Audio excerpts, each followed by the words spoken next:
Chapter 12 Former Vice Magus Temple. The borders of the Vice Magus clan territory have gone through quite a change over the last few days. A tree that was once full of life lays dead and decaying among crashing waves of water. The shimmer with which it once glowed has faded entirely. Mighty limbs have broken and collapsed into the ocean, along with the stone structures they held. They hide the unsettlingly large number of bodies decaying in the warm sun. If one were to study it long enough, they would find a host of movement throughout the area. Birds, wolves, raccoons, and goblins scavenge the area for food and precious valuables.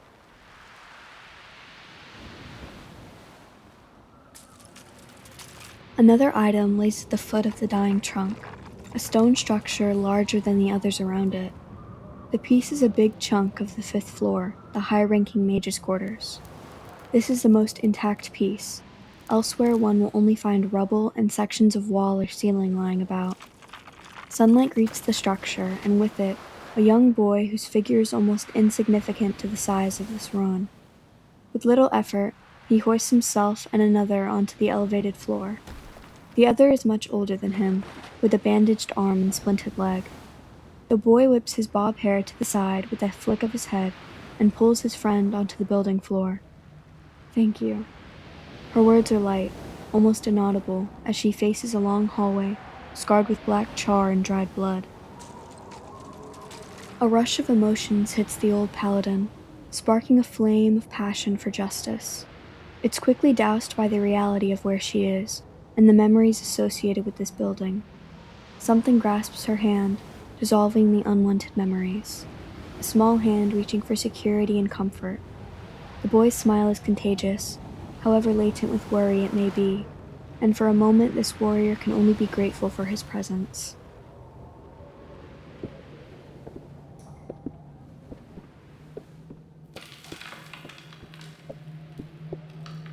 Light leather boots tap alongside heavy armored greaves as the two walk into the chilly hallway. Najim Sati. With a free hand raised, the paladin speaks her spell. In an instant, the intimidating darkness is expelled by a magic-fueled, supernatural light. It shines brightly over her head, allowing for a thorough search of the building. A few rations, some fresh water, and a shoulder bag are recovered from the lounge area. Furniture and small trinkets are piled and broken in the corner, having been tossed and rolled on the way to the ground. Over the last few days, this building has been forced to settle, warping like a piece of wet paper. Most rooms cannot be entered because of this, their doors twisted and crushed under the weight of the slowly crumbling ceiling. One room can be entered quite easily. The warrior knows this as the living quarters of a battle lord who lost his life helping her only days ago. They find a few more items of food inside, possibly enough to reach Mesto if rationed carefully. Next to the overturned bed, one more item is found, a book of high-level spells. The paladin flicks through it, then stuffs the text into a nearly full backpack. They approach the hallway, walking into the natural light and eventually the edge of the stone floor.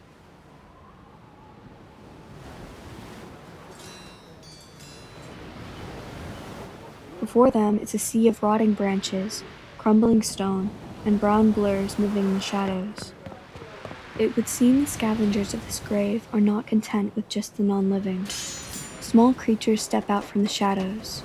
They stand about 1 to 3 feet in height, wearing plated, chainmail armor, and weapons which mimic that of the real-life Catholic Crusaders. Tauret? The boy summons his staff, but is frozen with the fear of loss. He grips the paladin's hand tightly as the creatures step forward, slowly closing in on the mages. Goblins are largely considered temperamental, but usually favor a quick and easy reward. This could be due to their short lifespan and disregard from species of higher stature. A few of these creatures even produce homemade magical staffs of their own in response to the boys. The advance stops, however, when Tauret summons her bladed staff, then swings it downward to the side. Dark magic crackles around it, melting the air in front of her. The goblins stand with wavering confidence in the wake of the paladin's piercing and aggressive, almost crazed stare. Most of the creatures holding normal weapons scatter once they realize the scope of their enemy. One very tenacious goblin holds his crude staff outstretched, and in a decrepit voice he speaks. Lux executientem. Another calls out as others attempt a blast of dark magic. Sicilat al bark!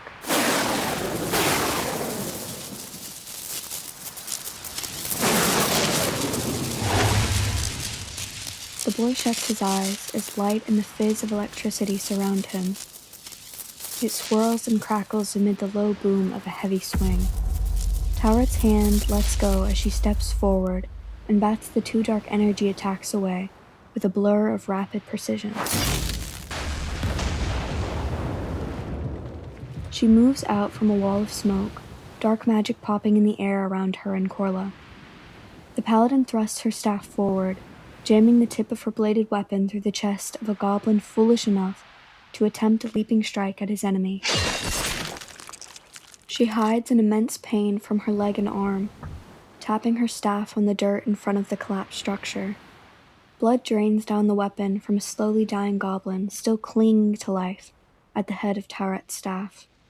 Ignoring his gasps for air, she instead stares menacingly at the remaining mage goblins around her and the boy.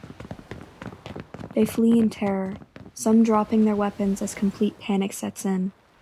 Come on, Corla, we need to get moving. They join hands as Tauret slings the dying creature off of her weapon. He silently sails into the distance, crashing into what sounds like leaves and sticks.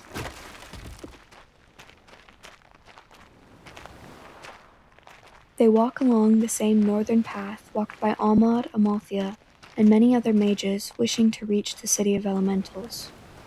However, due to recent events, the path has grown closer to the ocean, inviting a warmer breeze than normal.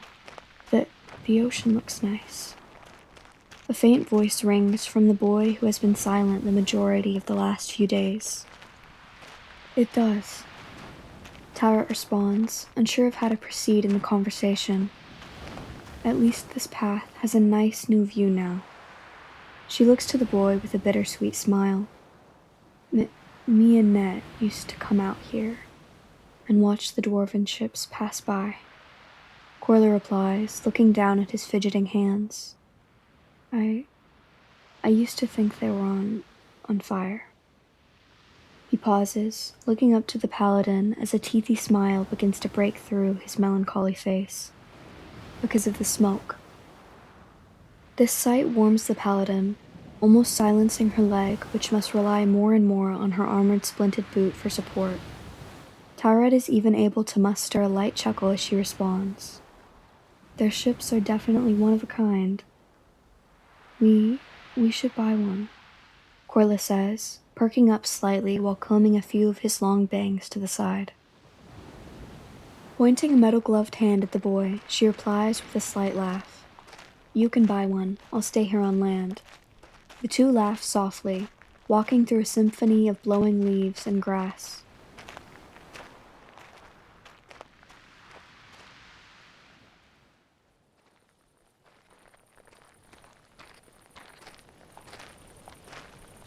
They continue on until night. Tauret has a knack for staying up days at a time when needed, but the young mage does not. His feet drag the ground more, eyelids becoming heavier until a clunking sound draws Tauret's sight to him. Are you okay? She asks, casually helping the wary boy back to his feet. Come on, let's find a place to rest. The two sit down under a cluster of trees well off the beaten path. Kirat Naria. The blade of Tauret's staff begins to glow red hot as she commands it into the ground so as to keep the spectacle out of sight. Slowly, and with many groans, Tauret works her beaten body to the ground and against a mighty oak tree. Corla finds a spot on the same tree and lays down with the blanket he found. Nightfall brings a freezing wind down from the northern ocean. Even with her body generally facing the still burning staff, Tauret's cold face keeps her awake. She watches for predators, occasionally looking back at the boy, who is in a different position every time. Finally, he stands up, causing quite a bit of noise. The paladin snaps in his direction with wide eyes. A half-dazed Corliss stands before her, with rays of moonlight floating around him. "It's so cold," he mutters with eyes closed. Tauret pulls the boy in and sits him down in front of her, wrapping both blankets around them. With the wind off of him, the boy lies, waiting to fall asleep. "Can I ask you a question?" The paladin's neck creaks as she looks forward with an answer. "Of course." "You think Amalthea is still alive?" His question rings faintly from under the blanket. It carries a sense of emptiness, as if the question were already answered. "I have no reason to think she isn't, Corla," Tauret replies in a low tone, glancing up at the surrounding woods. Through the light breeze, the paladin can hear the boy sniffling as he subtly wipes one eye. A pain shoots through Tauret's heart. She joins her hand around the boy and gives him a light hug. "It's okay to be afraid, Corla." The quiet resumes for a little while. Crickets begin chirping now that the movement has again stopped. In the distance, howling of all types can be heard. One calls over them all, the roar of a large beast.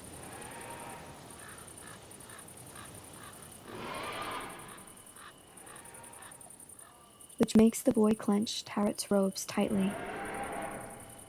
"That sounds like a typhon." What's that?" Corla asks in a terrified, jittery tone. "Ugly creatures.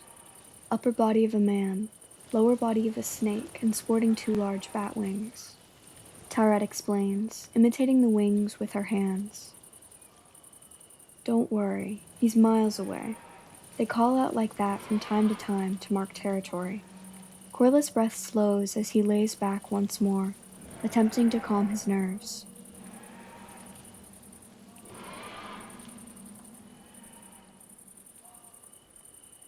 After a few more howls, the boy begins thinking out loud. "Sometimes..." He trails off initially at the awkwardness of the thought. "Sometimes I wonder if we're really here," the boy questions, still wiping his face from time to time. "What if we're just, I don't know, ghosts and we already died?" he pondered. "Nope, my leg is proof enough that we're still alive," Tauret responds, resting her hair bun against the oak. With a faint smile and glassy moonlit eyes, the boy looks to her. "Maybe I'm just a ghost." With both eyebrows raised, the paladin responds with sarcasm. "Maybe you're just a figment of my imagination. Did you ever think of that?" Corliss' teeth shows as he smiles deeply to Tauret's words. "Or maybe you're just a kid who's had a lot thrown at him," she says as Corliss' smile disappears. "And you just need a little time to figure this all out." The boy lays his head down, contemplating Tauret's words. "Just promise me you won't do anything too rash. I'd hate to lose my imaginary friend."